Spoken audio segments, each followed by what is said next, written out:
E chegou o terceiro dia da criação. Essa semana toda nós estamos com um convidado para lá de especial. Obrigada, Padre Joãozinho, por ter conseguido, né, se disponibilizar para estar aqui conosco e contemplar essa beleza que é Gênesis, o capítulo 1º da Bíblia, que nos traz tudo, como o senhor mesmo falou, né? Traz todo um roteiro salutar que agora vai fazer parte do meu vocabulário. Salutar. Vida Salutar, olha o novo livro da doutora Gisela Saviola. Ai, Vida Salutar, olha Vida só. Salutar. Obrigada, Mistura padre. de santo, saudável e salvífico.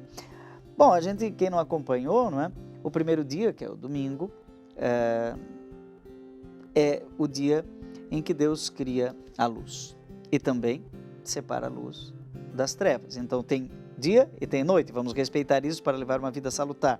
Depois ele cria a água, vamos beber água porque 70% do nosso organismo e do mundo é feito de água.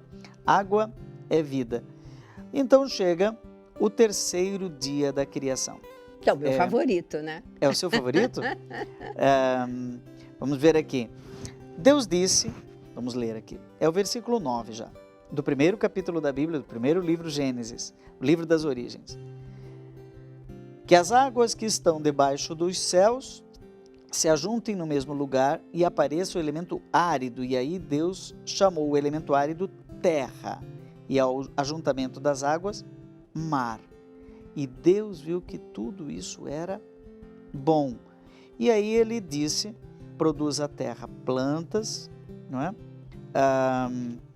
Ervas que contêm os sementes e árvores frutíferas, que contém as mesmas de todas as espécies e frutos. Meu Deus, é tudo que a doutora Gisela colocou na minha frente para o lanchinho. Sementes, frutas, minha mãe vai amar isso daqui.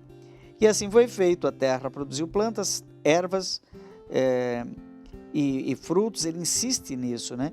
E Deus viu que tudo era bom, sobreveio a tarde, depois a manhã, e foi o fim do terceiro dia, ou seja, temos agora a terra e o mar, e temos ali aquilo que é bom, que a terra dá.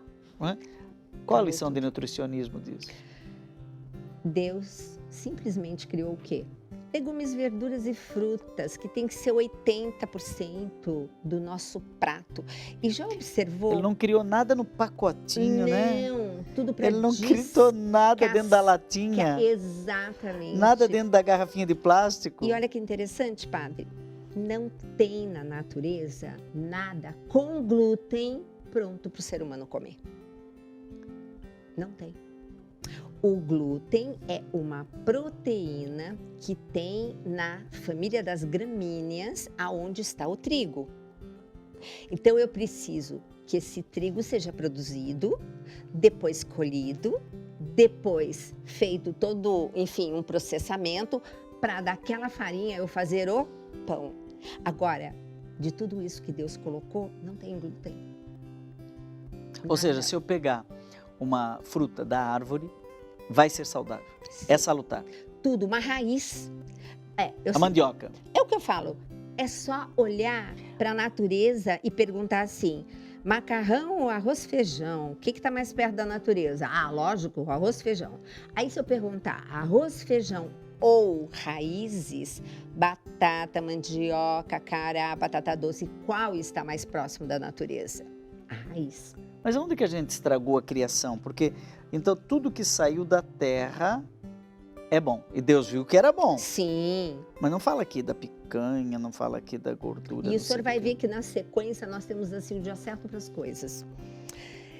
Na sequência, vou me conter aqui para não... Na terça-feira ainda temos vegetais. Exato. Então, e uma coisa importante é, quando nós olhamos a natureza, qual é a cor que predomina? Não é o verde? Uhum.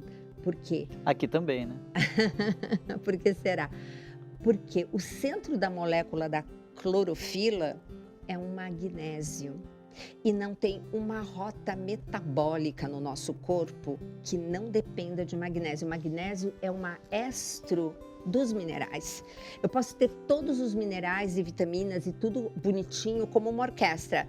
Mas o que adianta, né, padre? O senhor que é músico, o que adianta uma orquestra com todos os músicos e todos os instrumentos na proporção correta?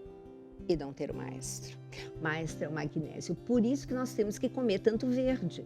Por isso que eu falo tanto do meu suco de couve de manhã. Mas vamos voltar aqui para o padre. Então, em algum momento, depois do 6º dia, quando Deus cria o ser humano, ele começa a pensar, depois do pecado, né, que ainda não pecou, é que tudo é bom, Isso. alguma coisa não vai ser boa ali para frente, porque vem o pecado. Porque a partir do momento que eu tenho algo bom que eu extraí da natureza, mas eu coloco num pacote, vai lá para uma prateleira e eu coloco aditivos alimentares. O que é o aditivo alimentar? É tudo aquilo que é permitido pela Anvisa ser colocado naquele alimento, mas é para aquele alimento, que é melhorar cor, sabor, tempo de prateleira. E aqui vai a primeira dica. Sempre olhe o prazo de validade. Quanto maior o prazo de validade do produto, menor é o nosso. Como assim? Se demora 2 anos para estragar o produto, o que será que tem de tranqueira lá dentro? Entendi. Que fazendo com que eu... Bom, a primeira coisa é que tem algo que não deixa crescer bactéria no alimento, né? Só que quando eu como esse alimento, que não é mais alimento, né? Como eu coloco em aspas, se eu estou colocando no meu organismo um aditivo alimentar que é para matar bactérias, o que vai acontecer com a preciosidade das nossas bactérias intestinais? Hoje, nós não comemos para nós, padre, nós comemos para darmos uma alimentação para que nossa microbiota intestinal, as Minhas nossas amiguinhas interiores. exatamente, nos devolvam saúde ou não. Então a gente costuma dizer assim, não está gostando da música? O que será que a orquestra das suas bactérias está tocando? Por isso que às vezes a gente come um negócio aparentemente bom, né, ali, mas não cai bem. Não cai bem. E as bactérias ficam ali deprimidas. Porque assim como a gente tem o bem e o mal brigando aqui fora, eu digo que a gente tem o bem e o mal brigando na nossa barriga. Então, quem sobrevive? Quem come.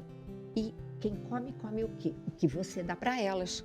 Então, quando você dá para a bactéria do bem fibras, legumes, verduras e frutas, tudo que está aí no 3º dia, o que elas nos devolvem? Elas comem e nos devolvem e jogam na nossa corrente sanguínea ácidos graxos de cadeia curta. Só para você ter uma ideia, são 3 e um deles, que é chamado de ácido butírico, ele tem a capacidade de cair na corrente sanguínea e localizar uma célula que começou a se dividir de modo estranho. E ele olha e fala, peraí, pode se programar para morrer, porque senão você vai virar um câncer. É isso que elas fazem. É o máximo, não é? Deus fez tudo perfeito. Quer dizer, existe uma criação exterior, mas Deus também foi criando uma criação interior, não é? Por trás dessas coisas todas que vão funcionar perfeitamente, a gente sabendo ou não. Quando os dois estão em equilíbrio. A palavra-chave. Equilíbrio vital. Equilíbrio vital. E padre, toda vez que a biologia molecular hoje é o centro de praticamente todo o estudo, quando a gente olha o que uma célula é capaz de fazer, Deus fez o corpo humano literalmente divino. Mas isso a gente vai conversar num próximo dia, né? Porque foi o primeiro dia, Deus criou o céu, o sol. Deus criou a luz, Isso. Ainda não criou o sol. É interessante esse negócio. Por que Deus cria a luz e não cria o sol ainda? Deus criou a luz, criou as trevas, é bom dormir, é bom valorizar a luz, e os vegetais, e Deus cria as sementes, as árvores, a terra e o mar. E Deus viu que tudo era bom. Fica com essa para encerrarmos o 3º dia da criação.